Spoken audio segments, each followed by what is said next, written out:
For months, this case went completely quiet. No updates, no answers, nothing. And then suddenly, new court documents dropped, and what they revealed is honestly worse than anyone expected. Because now, we're not just looking at theories anymore, we're looking at a timeline that's starting to make disturbing sense. When this story first broke, people didn't want to believe it. A 14-year-old girl found in the front trunk of David's Tesla while he was out on tour? It sounded impossible. At first, people assumed someone else had to be involved. Maybe the car was stolen. Maybe it was all a misunderstanding. But then the internet started digging. Photos surfaced, streams resurfaced, and people who knew her started speaking out. And suddenly, there was no denying it. David and Celeste knew each other, and not casually. That's when the tone online shifted fast. What started as disbelief turned into something much darker. But the real turning point came months later. On April 16th, everything changed. David was arrested and held without bail. He pleaded not guilty, but then prosecutors revealed something that immediately raised eyebrows. Respectfully, to produce discovery at the earliest opportunity. Your Honor, as I indicated to counsel, there's approximately 40 terabytes of discovery in this case. Moreover, in order to obtain the transcripts from a grand jury investigation, counsel has to file a motion. She knows the way the system works. There are 40 terabytes of evidence in this case. To put that into perspective, that's millions of files, entire lifetimes of data. That's not a simple case. That's something massive. And it made one thing clear. This situation runs much deeper than anyone originally thought. And then the court documents dropped. One of the biggest claims early on was that someone else could have used his car, but surveillance footage shut that down. According to investigators, David was the last person seen driving the Tesla before leaving for tour. That alone changed everything. And then there were other details that made the situation even more unsettling, especially regarding what was and wasn't recovered. At this point, the timeline wasn't just speculation anymore, it was starting to take shape. But the deeper investigators looked, the worse it got. The most disturbing part of this case isn't just what happened, it's how long it may have been happening. Reports claim he met Celeste when she was just 11, and by the time she was 13, they were allegedly in a relationship. At one point, her family even reported her missing. Police contacted him directly, and he claimed he didn't know her age. But the connection didn't stop. Investigators say he even paid one of her classmates $1,000 to secretly give her a phone so they could keep talking. And it didn't end there. She reportedly traveled with him, spent weekends at his house, and even met his family. That's the part that leaves people asking the biggest question of all. How did no one step in? And then the motive started to emerge. According to reports, everything escalated on April 23rd. That night, the two had a serious argument. Messages suggest she was upset and allegedly threatened to expose their relationship. And for him, that could have meant everything falling apart. An album about to drop, brand deals, a growing career. Prosecutors believe that's where the motive comes in. That same night, he sent an Uber to pick her up. She arrived around 10:10 p.m., and then about 20 minutes later, he sent texts asking where she was.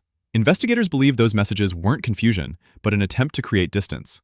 But what happened after is even harder to process. It looks like David was taking photos in Santa Barbara County when prosecutors alleged that he was getting rid of evidence tied to Celeste Rivas Hernandez. I'm convinced that this photo of David, uploaded by private investigator Steve Fisher, could be a big help to try to look in the terrain in Santa Barbara County for any more evidence. A couple months ago, Steve Fisher, the private investigator, uploaded all of these photos from David's camera's SD card that he left in his home when he moved out. He said, "Hey David, were you sitting on this hill next to a drainage gully thinking about what you did to her?" And then I did some digging into Caltrans after we know that they are the ones that found Celeste's passport card on State Route 154 in Santa Barbara County. And I figured out that Caltrans was doing a drainage rehabilitation project when they found Celeste's passport card. And they uploaded all of the dots of these drainage gullies, the drainage systems that they were going to be uploading on the same route that they're saying that David took,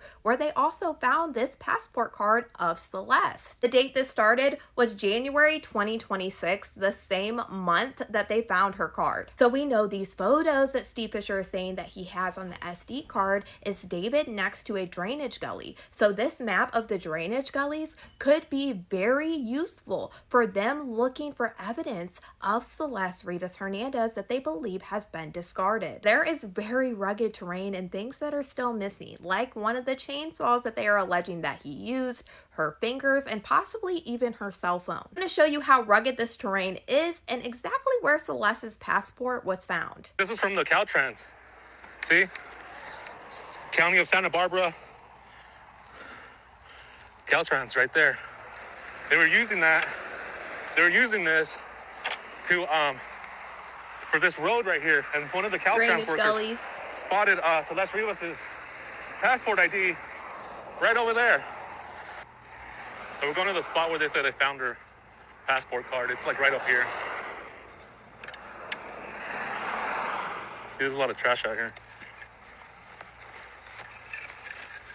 Well, it's not a lot, but you know, it's just out here getting blown by the wind. Who knows where it's coming from?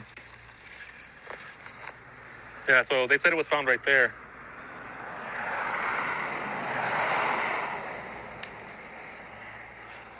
And this is where I found that trash bag, but there's nothing in it. Now, we don't know if this photo was taken exactly where her ID card was found because he went 3 separate times, and it seems like private investigator Steve Fisher thinks that the chainsaw and other things might have been dumped in the lake that is really close to this area. Also heard the prosecution team reference this area with its closeness to the same lake that Steve Fisher is referencing. Now, I'm not sure what information he has because he has been working on this case, but he said that he believes David parked his car on the side of the road in one of these inlets that are on this highway and then went into a trail towards this lake. He said this specific trail that he's talking about has a gate, and there are many trails in this area. Steve Fisher also uploaded a video of license plate readers that are all up and down the highway, and he believes that David was probably also caught on these license plate readers. State Road 154, Santa Barbara. License plate reader, both directions.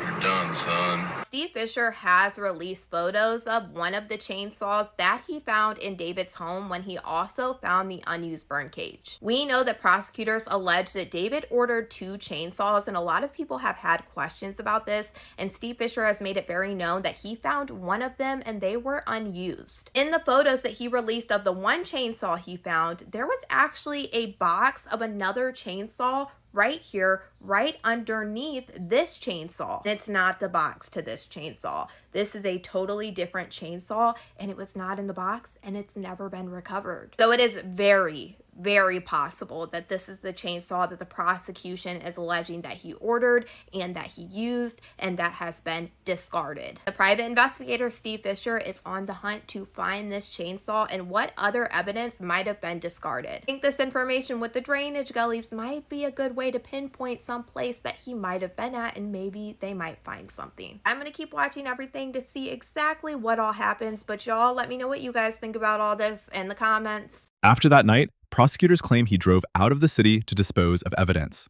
Then came the part that left people stunned. He returned the next morning because he had a radio interview scheduled. Within hours, he was back in public, posting online and acting normal. The next day, his album dropped. He celebrated, he performed, and he even got emotional on stage. And to anyone watching, it looked like a rising artist living his dream. But behind the scenes, something didn't add up. And then things got even stranger. In the weeks that followed, investigators say he made a series of purchases that raised serious questions. 2 chainsaws, heavy-duty bags, a body bag, even an inflatable pool. He used a different name, but the same address and the same payment method, which only made it more suspicious. He also reportedly returned multiple times to the same remote area. And back at home, people started noticing something, a smell. Friends and people around him noticed it, but no one knew what it was. Then, just before leaving for tour, he parked his car on the street and left it there. Weeks later, it was towed, and days after that, it was reported. That's when everything came to light. And when you put all of it together, it becomes impossible to ignore. There's one message that keeps coming up when people talk about this case. A text she allegedly sent him, saying she wanted more for herself. And that's what makes this so heavy, because at the center of all of this is a young girl who thought she was in something real. This isn't just about a crime, it's about power, manipulation, and everything that went unnoticed until it was too late. And now, with everything coming out, people aren't just questioning what happened, they're questioning everything they thought they knew about him.